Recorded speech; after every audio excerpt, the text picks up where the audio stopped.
कधीच नाही चुकणार तुमचे फेवरेट टीव्ही शोज झी5 सोबत, तेही एकदम फ्री।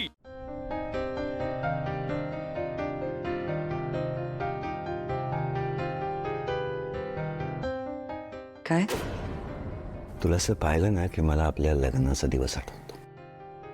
त्या दिवशी तू जशी दिसत होतीस तशीच आजही दिसतेस।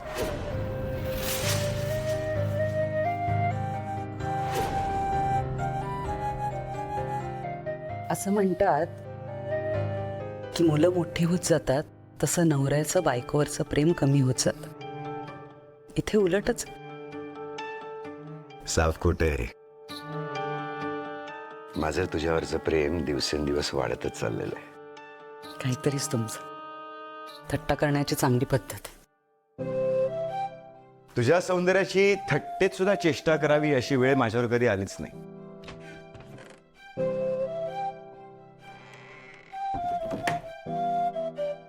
आजही तू चिरतरुणच दिसतेस। बरं ऐका ना, मला जरा बोलायचं होतं तुमच्याशी। मला वाटतंय आपण अथर्वच्या लग्नाची तयारी सुरू करायला हवी। मलाही त्याच विषयावर बोलायचं होतं तुझ्याशी। नाही, मी त्याचं आणि मायाचं त्याला न विचारता लग्न डिक्लेअर केलं खरं, पण अथर्वचा अजून होकार आलेला नाहीये। पण त्यांनी स्पष्ट नकारही नाही दिला। त्यांच्या लग्नासाठी तू पूजा करायची ठरवलीस, त्या पूजेला अथर्व आला ना, म्हणजेच मायाशी लग्न करण्यासाठी अथर्वला काहीही प्रॉब्लेम नाहीये। पण त्याचा विचार बदलला तर, म्हणून मला असं वाटत होतं की आपण लवकरात लवकर मायाला आपल्या घरची सून करून घेऊया। माझ्या मनात होतं की मी गुरुजींना बोलवून मुहूर्त काढून घेते आणि मग ते सांगतील त्याप्रमाणे पुढच्या तयारीला लागते। तुम्हाला काय वाटतंय?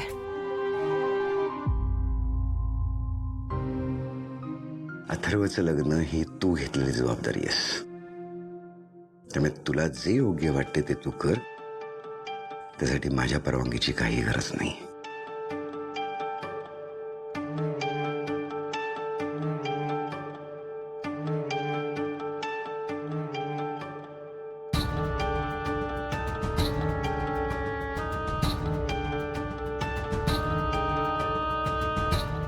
मला आणखी एका गोष्टीवर बोलायचं आहे तुमच्याशी। मी मायाच्या बोलण्यावर विचार केला आणि मला तिचं म्हणणं पटलं। मायाचं म्हणणं? अंबिकाची आठवण येईल अशा गोष्टी आपण घरात ठेवायला नको। हे बघा, मला कळतंय की ही गोष्ट मला तुम्हाला सांगताना जितका त्रास होतोय तितकाच त्रास तुम्हाला ऐकतानाही होत असेल, पण तुम्हीच विचार करा। 1 वर्ष झालं अंबिका गेल्यापासनं वेदा पुन्हा हसावी, पुन्हा बोलावी म्हणून आपण किती उपचार केले, पण कसलाच फरक पडला नाही। आपण जोपर्यंत अंबिकाच्या आठवणी वेदाच्या मनातून हळूहळू पुसून नाही टाकत, तोपर्यंत ती मायाला तरी कशी स्वीकारणार?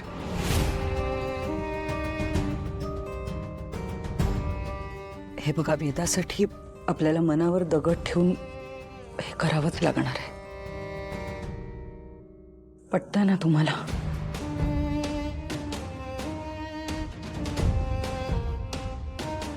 म्हणजे तू जे काही करशील ते योग्यच करशील याविषयी पूर्ण खात्री आहे मला।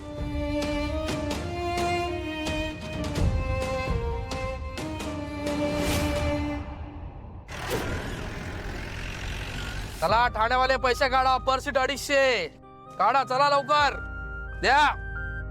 ओ काय काका, सुट्टे नाही तुमच्याकडे? 500 ठाण्यात उतरल्यावर घ्या मग। हो चला पैसे द्या, तुमचं झालंय, पैसे द्या। हो हा हो ताई,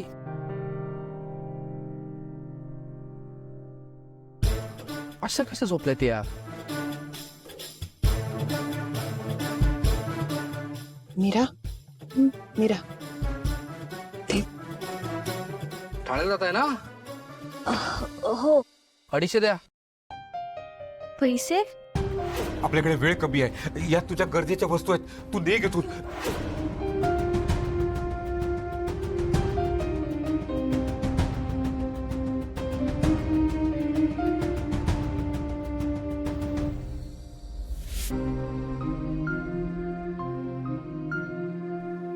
हे घ्या आमच्या दोघींचे.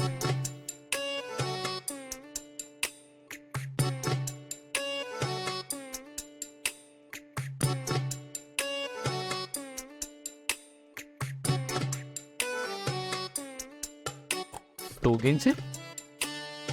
हो, आम्ही एकत्रच आहोत.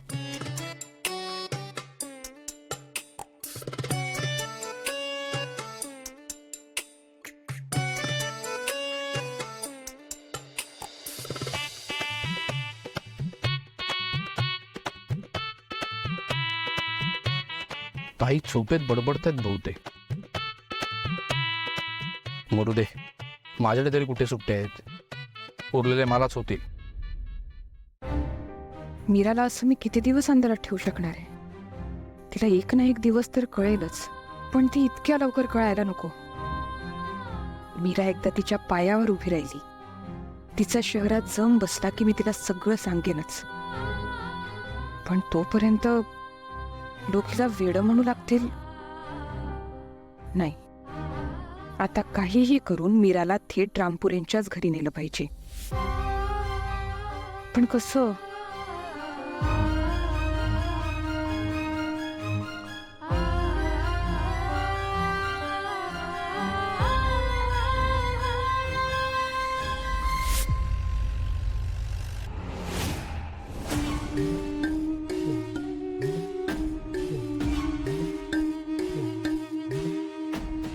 मॅडम नक्की काय करायचंय?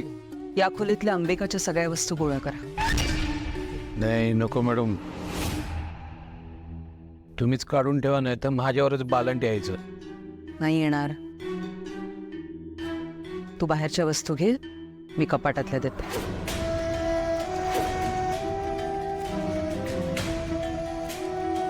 ए सुनीता, ऐकायला नाही आलं का? चल कामाला लाग. हो.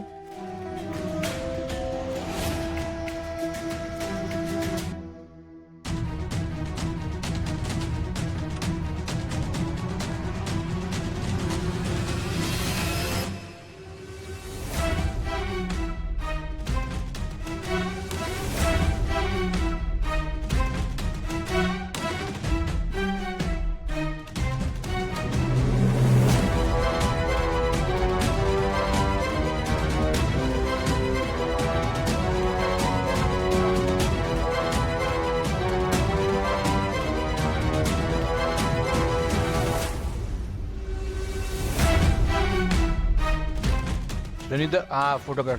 सावकाश, हळू. काच बघ. हा शाबाश. हा. हे काय चालू आहे?